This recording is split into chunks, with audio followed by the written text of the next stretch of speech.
അവരുടെ ജീവിതം നമ്മുടെ മക്കൾ പഠിച്ചില്ലെങ്കിൽ പിന്നെ ആരാണത് പഠിക്കുക?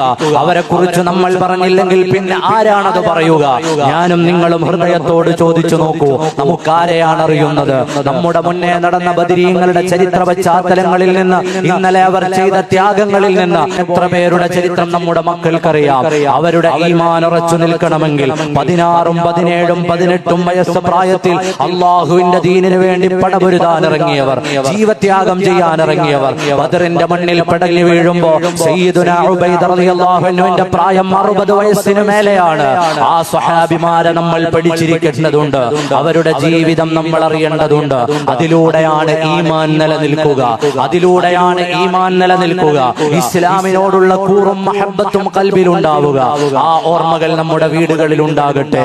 ബദർ ദിനം വരുമ്പോൾ അവർക്ക് വേണ്ടി ഫാത്തിഹകൾ പിറക്കട്ടെ, അവരുടെ അവദാനങ്ങൾ പറയാൻ നമുക്ക് കഴിയട്ടെ.